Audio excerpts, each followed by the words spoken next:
Okay, so we're now going to talk about writing equations for quadratic relationships. So the equation is called a quadratic,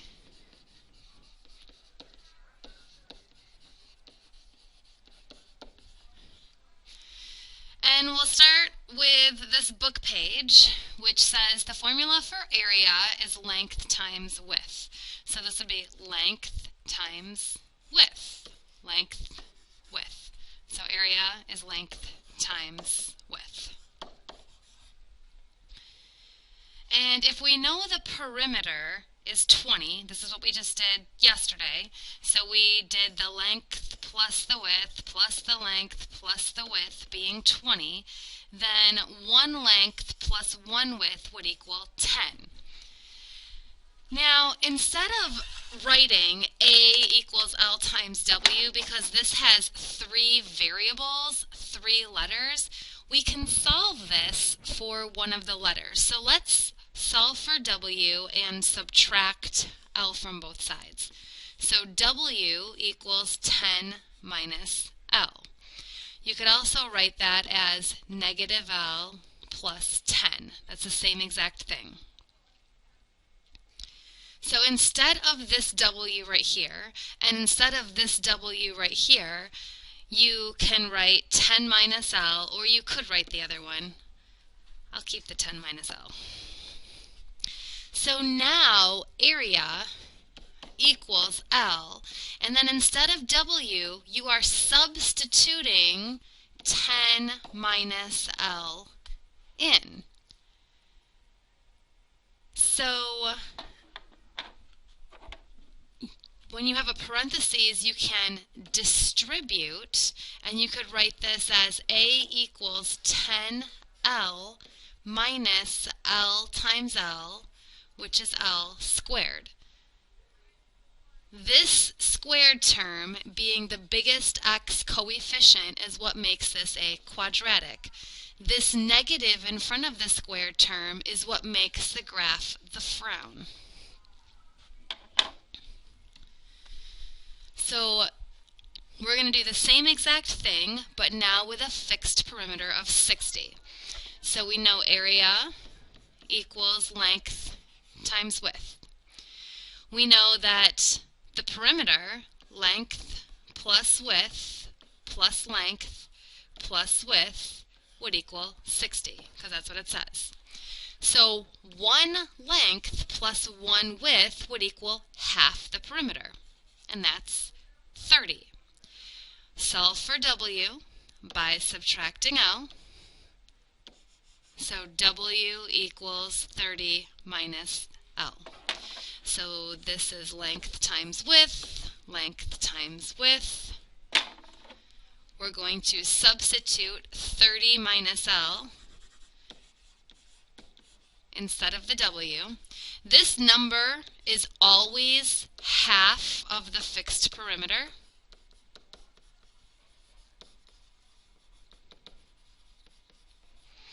And so our equation is A equals L times 30 minus L. This is actually called factored form because it has parentheses. We could also write this in expanded form by distributing.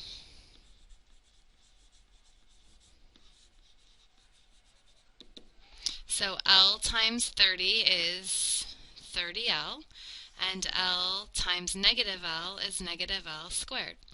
So A equals 30L minus L squared.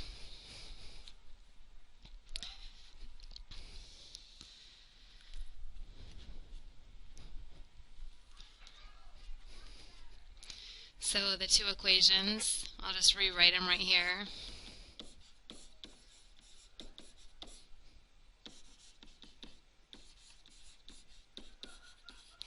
Again, this is called factored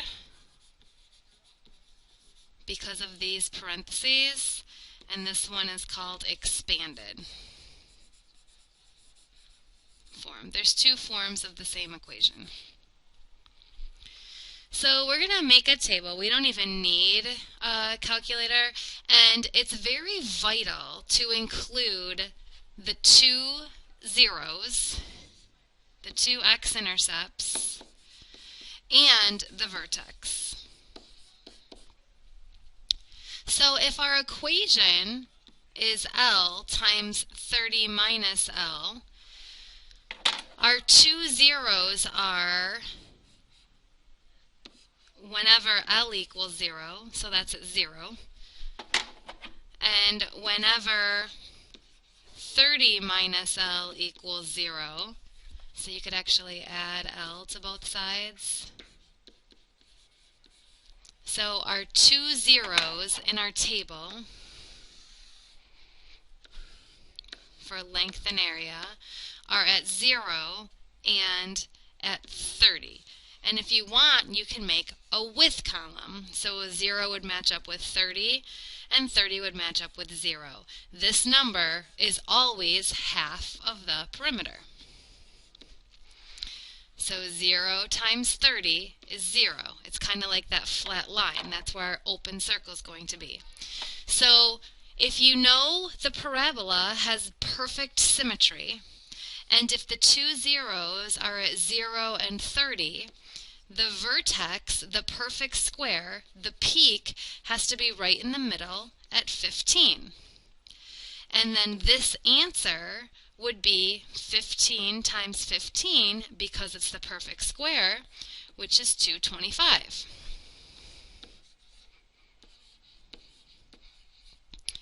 And then let's put a few more in there. So 5 would match up with 25.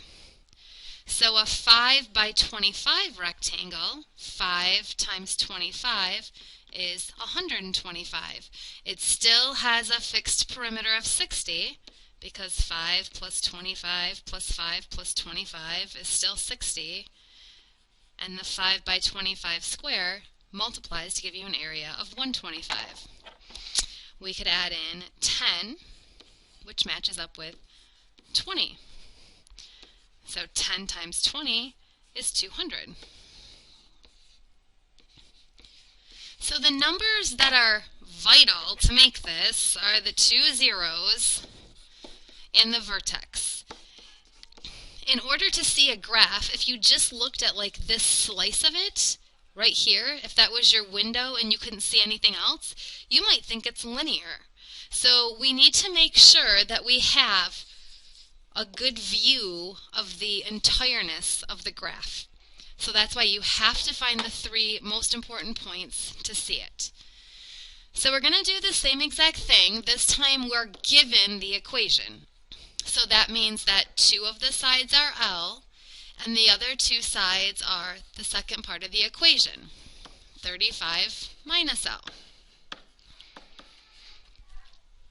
So right now, we know that the fixed perimeter is double this number, which is 70. So our three most important points are 0, which will give us 0. And we should also always include units if they're given, but this doesn't have units. 35, because that's what makes this equal to 0. And then whatever's in between 0 and 35. So the easiest way to do that is probably to do 0 plus 35 divided by 2, and you'll get 17.5. So this time our peak is a decimal, and that's okay. It's still a perfect square. 17.5 times 17.5, you'll probably need a calculator, is 306.25.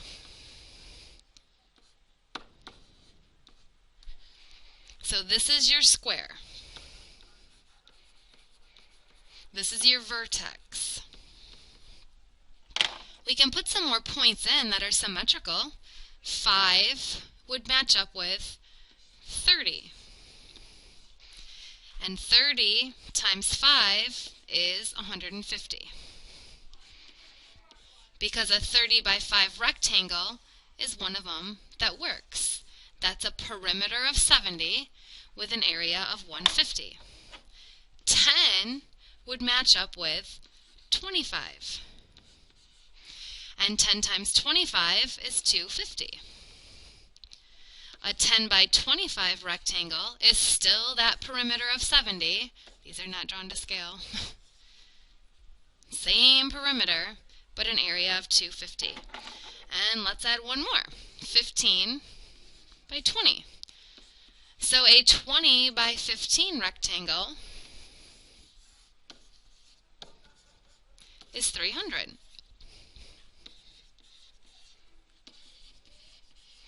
So that's our table with our most important points being the two zeros and the peak. And then you want to include a couple in between that are symmetrical. So the pattern that we see is symmetry. Two x-intercepts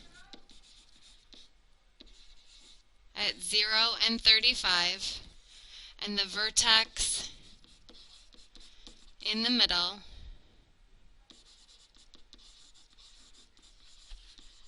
at 17.5, 306.25. This is going up, less and less and less and less. It stops at a peak, up less and less and less and less, stops at a peak, and then it decreases in a mirror image pattern. So the graph of this is a parabola. It's actually a negative parabola. The equation was written as L times 35 minus L. That's our factored form. We could put that into expanded form by distributing, and you would get 35L minus L squared. This is what tells you you have the frown graph. So it increases less from 0 to 17.5, and then it decreases in a symmetrical pattern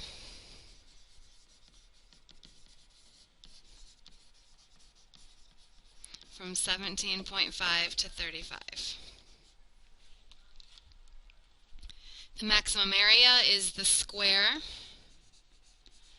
So the vertex is 17.5, 306.25.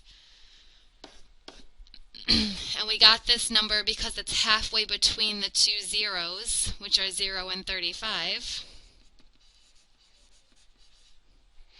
And we know that the square is in the middle because this is giving us symmetry.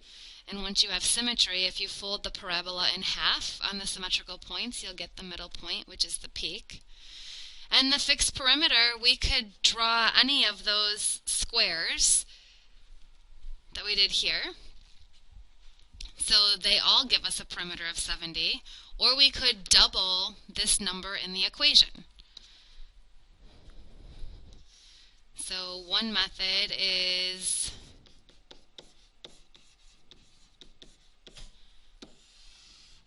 to double that number.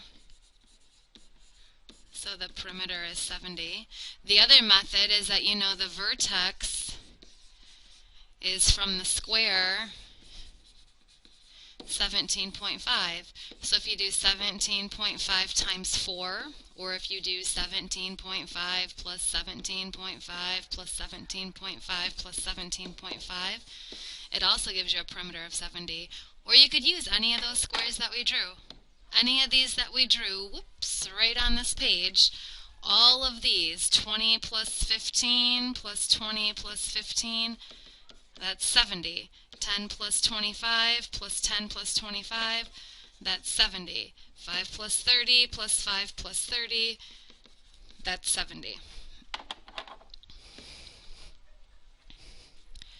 So if you know the perimeter of a rectangle, let's say the perimeter is 10. How can you write an equation for the area?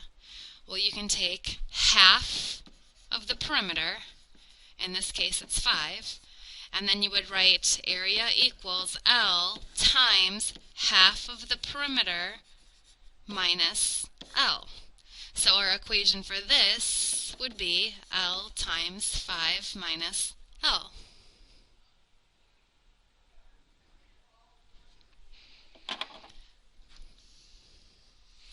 And then which is most useful for finding the maximum area? I would say for me personally it's a table, because I can see the exact symmetry numbers.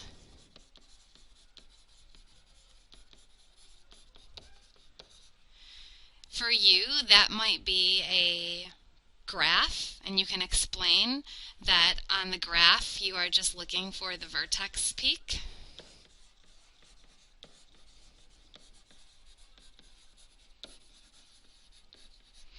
And then the last question is, what's most useful for finding the fixed perimeter? For me personally, that would be the equation. That's not an option, because you just double the number in the equation. So if this was like 70, the fixed perimeter would be 140. If I had to pick between a graph and a table, I guess I'd pick the graph, because if this hits at 0 and this hits at 70, if you double this number, that number came from there. You also get 140. And if you're looking at the table, 0 would be 0, and then when I did just right here, 70 is 0, you double that number, the other x-intercept. So I guess I personally would choose an equation if that was the first option, but any of them will work. So hopefully that makes perfect sense. Go ahead and work on problems from 1.3.